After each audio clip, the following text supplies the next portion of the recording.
आए हुए हैं, एक भव्य कार्यक्रम का आयोजन किया जा रहा था। इस कार्यक्रम को लेकर क्या कहना चाहेंगे? देखिए, अटल बिहारी वाजपेयी जी की जन्मशती का ये शताब्दी वर्ष है। भारतीय जनता पार्टी द्वारा अटल बिहारी वाजपेयी जी के द्वारा जो विचारों को लेकर के, सिद्धांतों को लेकर के जो यात्रा जनसंघ से शुरू हुई थी और आज नरेंद्र मोदी के नेतृत्व में विश्व की सबसे बड़ी पार्टी बन गई है। और जिस तरह से उपलब्धियों में आज न केवल पार्टी बड़ी है, देश की जनता ने जो तीसरी बार विश्वास दिया, उस विश्वास के तहत आज भारत दुनिया की टॉप 4 इकोनॉमी में आ गया। हमने जापान को पीछे कर दिया, टॉप 5 में इंग्लैंड को पीछे किया। तो इससे साफ है कि आज भारतीय जनता पार्टी जो श्यामा प्रसाद मुखर्जी जी, दीनदयाल उपाध्याय जी और अटल बिहारी वाजपेयी जी के उन सिद्धांतों पे, विचारों पे चल रही थी, आज उसका परिणाम ये है कि भारत दुनिया की सबसे तेज बढ़ती हुई अर्थव्यवस्था है। इसलिए हर विधानसभाओं में उनकी स्मृति में अटल सम्मेलन हो रहा है। आज बलिया विधानसभा का सम्मेलन था जिसमें मुझे पार्टी ने निर्देशित किया था।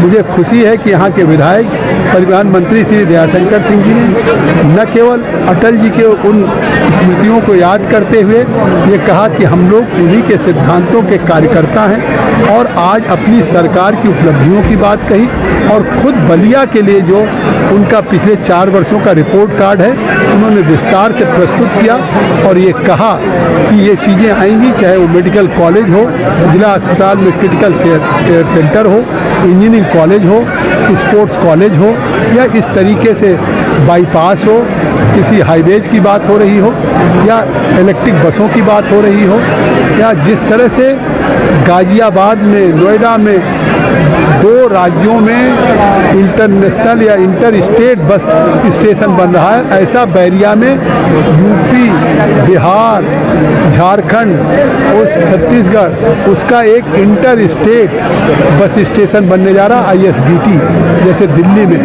तो इतने बड़े बड़े प्रोजेक्ट आ रहे हैं। निश्चित तौर से मैं इस बात की अपील करूंगा कि जो उत्साह मैंने यहाँ के कार्यकर्ताओं को देखा, आज यहाँ नेताओं का सम्मान नहीं हुआ, आज यहाँ पे कार्यकर्ताओं का सम्मान किया।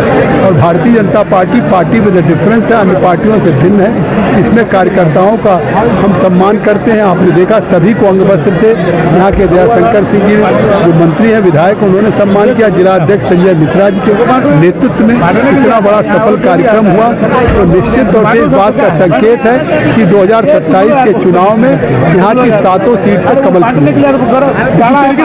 ममता बनर्जी ने 54 लाख नाम जो है काटे जाने को लेकर कहा है कि AI की मदद से सभी नाम काटे गए हैं। यह चुनाव प्रक्रिया के लिए चिंता का विषय है। ममता बनर्जी का ये ममता बनर्जी की बौखलाहट है। भारत के गृह मंत्री अमित शाह जी ने साफ कह दिया है कि जो SIR हो रहा है वो हम केवल वोटर लिस्ट को शुद्ध करने के लिए, भारत के एक नागरिक किसी जात संप्रदाय के हों उनका वैलिड वोटर बनाने का है। लेकिन अगर कोई अवैध रूप से रोहिंग्या, बांग्लादेशी, विदेशी अगर वोटर बन गया है, उसको चुन करके हम उसको डिपोर्ट करेंगे, निकालेंगे। तो आज उनको लग रहा कि इतनी बड़ी संख्या में जो बांग्लादेश से रोहिंग्या, बांग्लादेशी आए थे, उनको जब डिपोर्ट हो जाएंगे, जिसको कल गृह मंत्री अमित शाह जी ने स्पष्ट कहा है, तो वो डिपोर्ट होंगे। तो अब उनको लगता कि अगर ये रोहिंग्या, बांग्लादेशी या अवैध वोटर जो थे, अब उनको अपनी हार सुनिश्चित नजर आ रही। इसलिए ममता बनर्जी का बयान बौखलाहट का बयान। जिस तरीके से देखा है कि बंगाल में बांग्लादेश में जिस तरीके से हिंदुओं की लगातार हत्या हो रही है और उनके ऊपर अत्याचार हो रही है, भारत सरकार लाख इस प्रयास करी। भारत के विदेश मंत्री बांग्लादेश गए हैं, इससे बड़ी कार्रवाई नहीं हो सकती।